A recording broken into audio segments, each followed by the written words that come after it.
Imagine a tiny strip of sand barely above the waves, an unassuming piece of land that seems insignificant at first glance.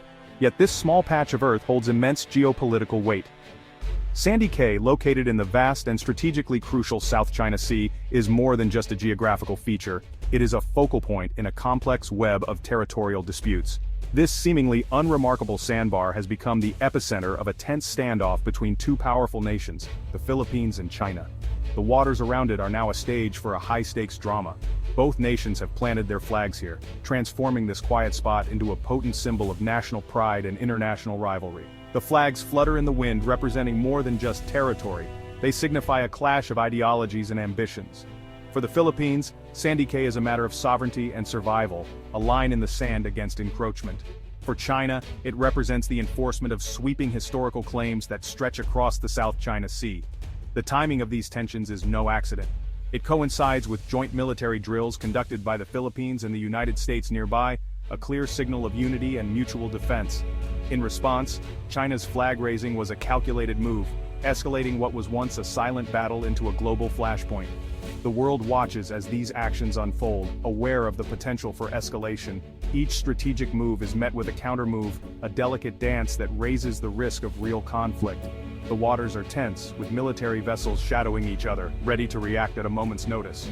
What began with the simple act of planting flags could quickly spiral into something far more dangerous. The potential for miscalculation looms large, with every maneuver carrying the weight of possible confrontation.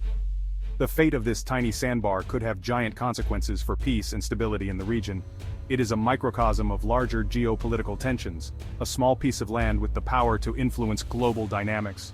Sandy Cay is now a stage for courage, national resolve, and the future of the South China Sea.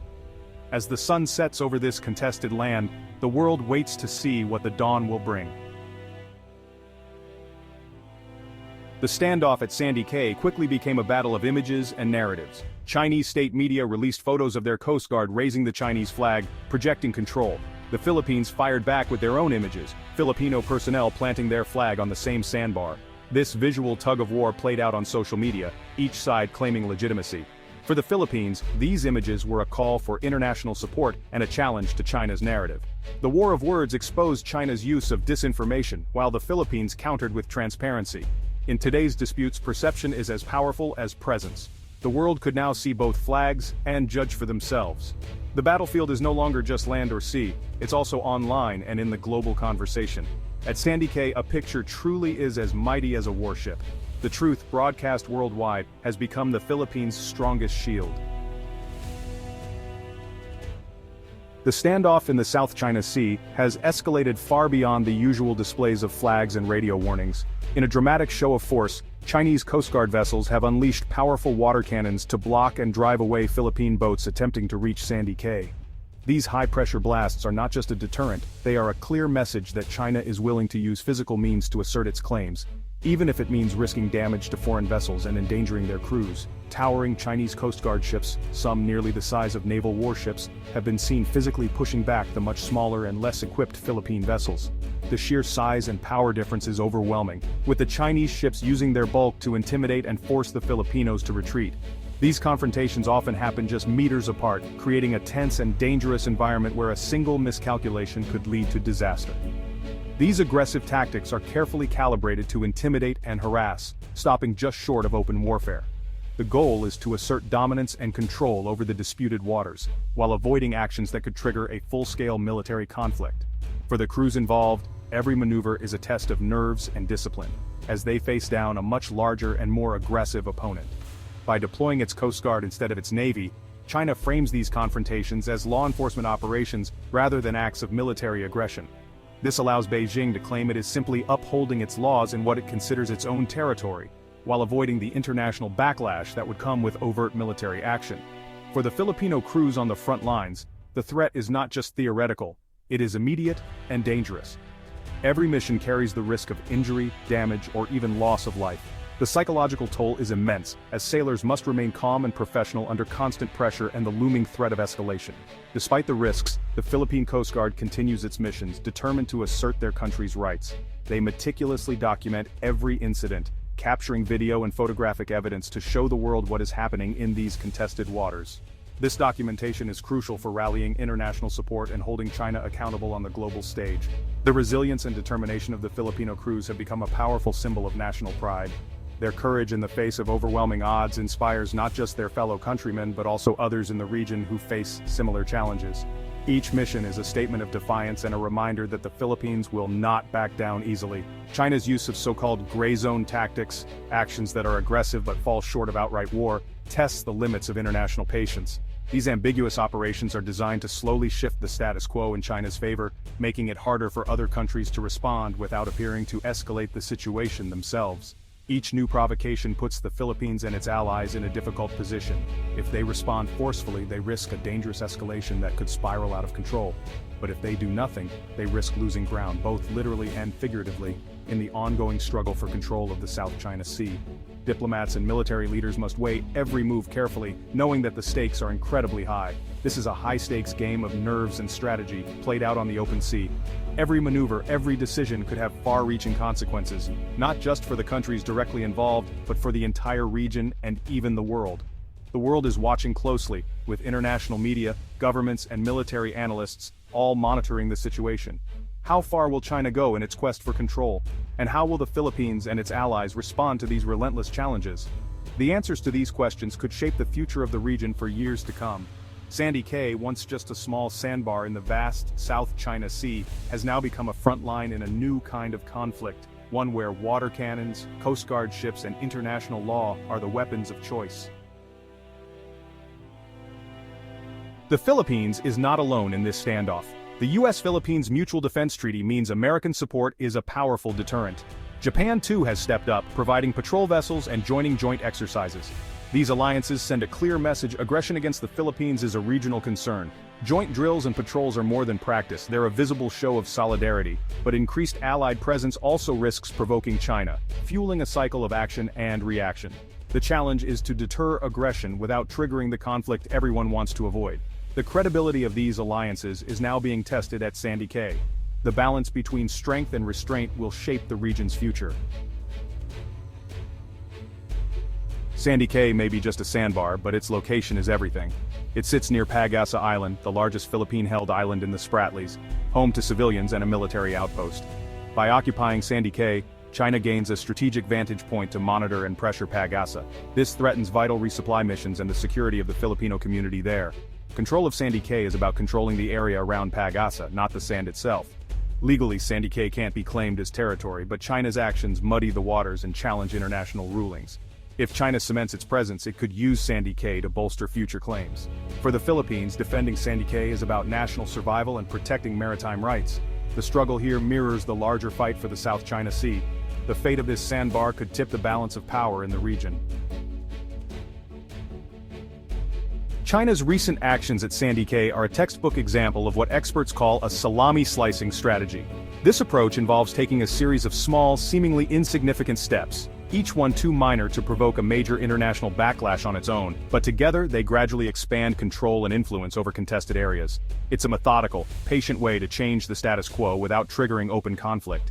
Each move, a flag planted on a tiny reef, a water cannon fired at a rival nation's boat, or a new patrol route, might look trivial in isolation. But when you add up these actions over months and years, they amount to a significant shift in power and presence. These minor incidents are carefully calculated, designed to avoid crossing any red lines that would justify a military response while still advancing China's interests. None of these actions alone is enough to spark a war or even a major diplomatic crisis, but over time they change the facts on the ground, or in this case, the sea. What was once a neutral or contested area slowly becomes dominated by Chinese vessels, infrastructure, and authority. The world watches as the balance of power shifts, almost imperceptibly, with each new slice. This patient, calculated approach is designed to avoid open conflict. By moving slowly and deliberately, China steadily expands its reach while making it difficult for other countries to justify a strong response. The strategy is as much about psychology as it is about territory, wearing down opponents with constant low-level pressure. We've seen this playbook before. At Scarborough Shoal, China used the same gradual tactics, applying pressure, increasing its presence, and eventually achieving effective control without firing a shot.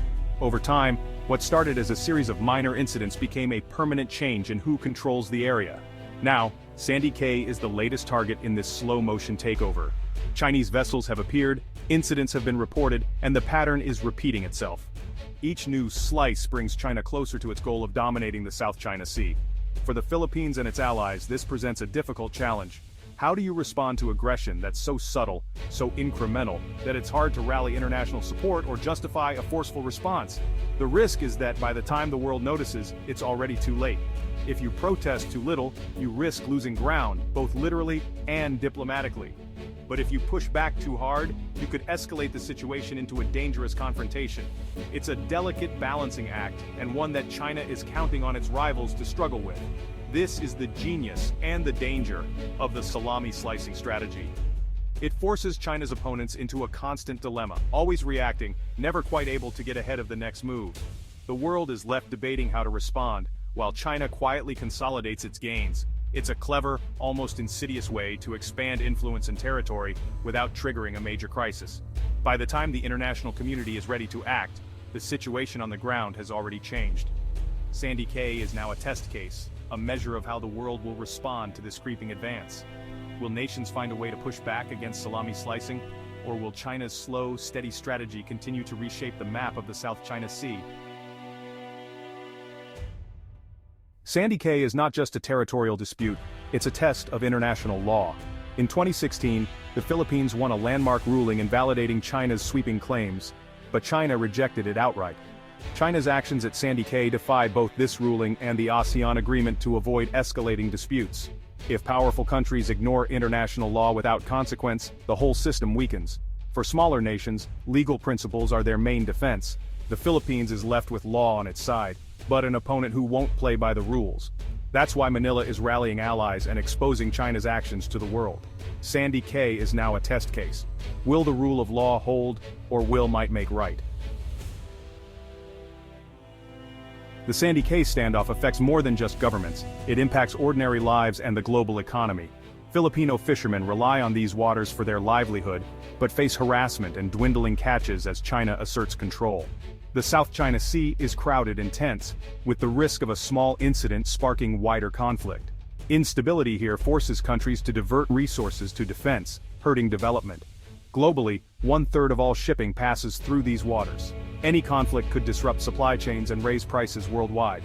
That's why nations far beyond Asia are watching closely. Sandy Cay is not just a local dispute, it's about freedom of navigation and global stability. The outcome will affect millions, from fishermen to consumers around the world.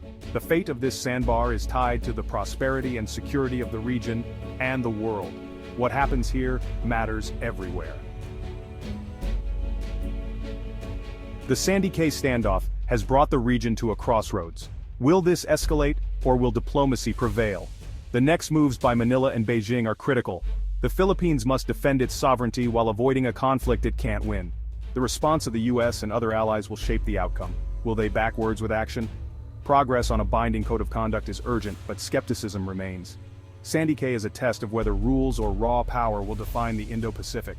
For the Philippines, it's a defining moment, a fight for dignity and the future. The world is watching because the outcome here will help define the world we all live in.